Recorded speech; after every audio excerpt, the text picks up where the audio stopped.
Hello everyone, Namaskar, and today I am going to discuss a very important psychological issue.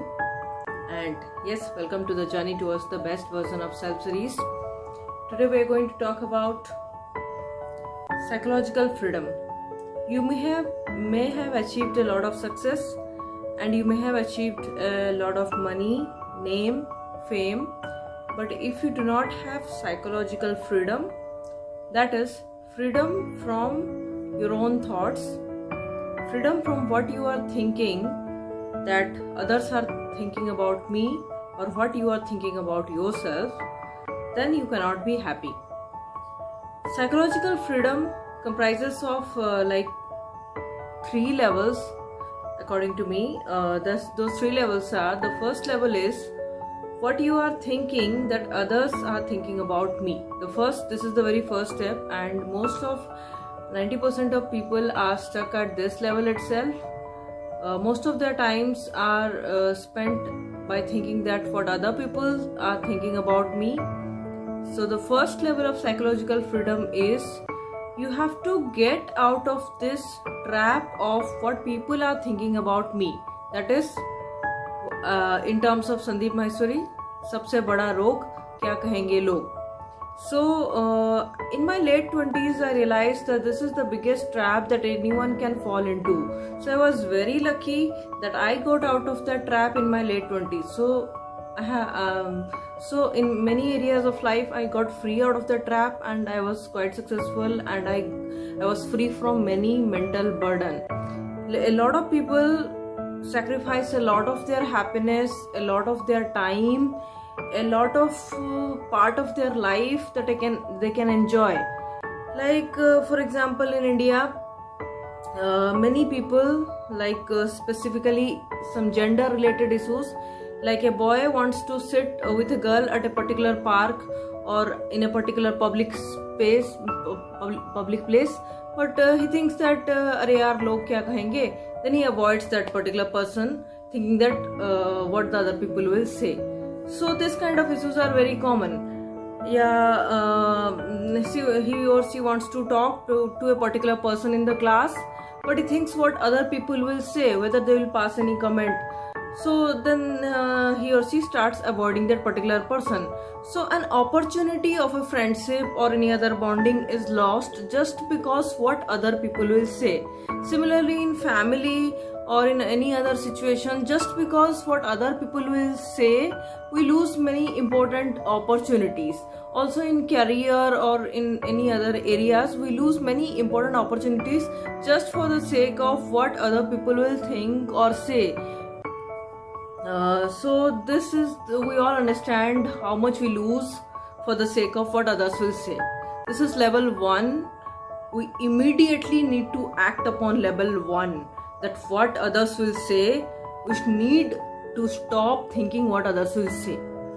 Level 2 is little intricate, and almost all of us are trapped in it. When I say almost all, yes, almost all of us, including me. I'm still trying to work out on level 2. Yes, today when I woke up and I thought of making this video, because I was still working out on level 2. What is level 2? Level 2 is we all are trapped by the thought of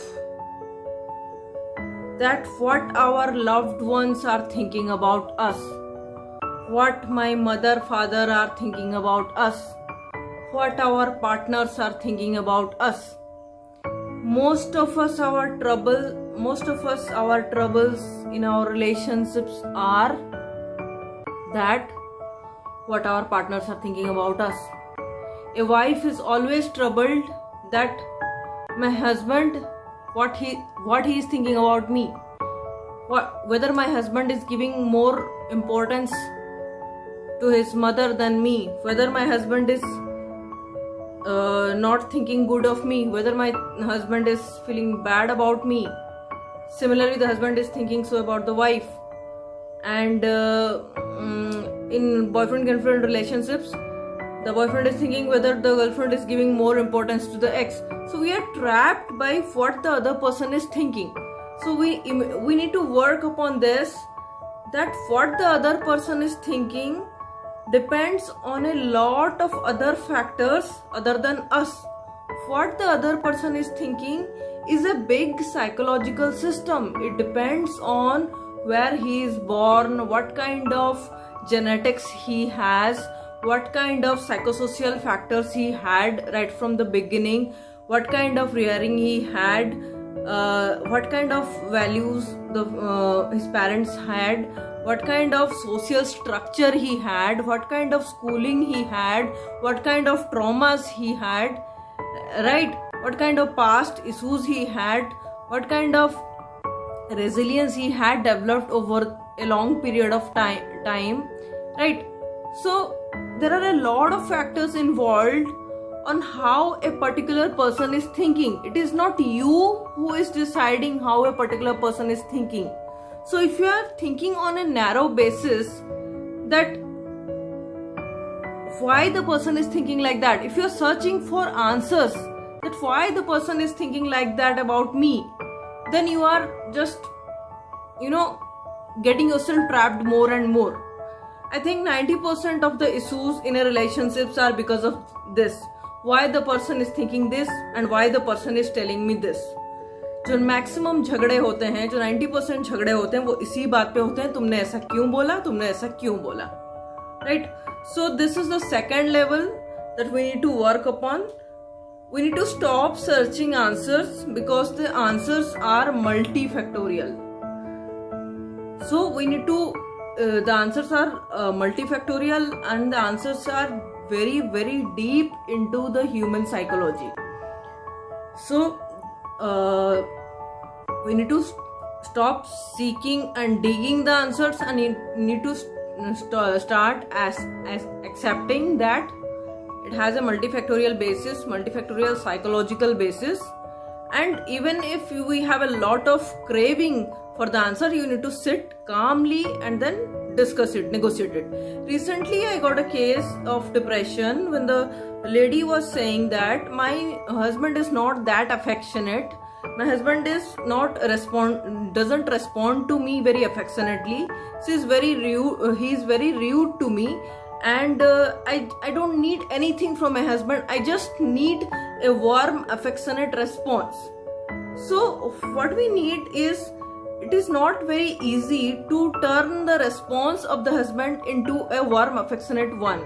We just need to make the lady understand that warm affectionate the difference between the warm affectionate response and a little rude response lies in the 30 years of psychosocial genetic makeup of the person.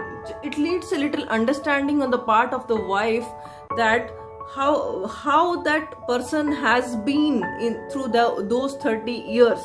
And of course we can do the cognitive behavior therapy of the husband to slightly change the response if the person is willing, but mostly the wife needs to understand that how the psychosocial structure of the husband has been, how the mental the psychological composition of the husband has been from the last 30-35 years for the response to happen.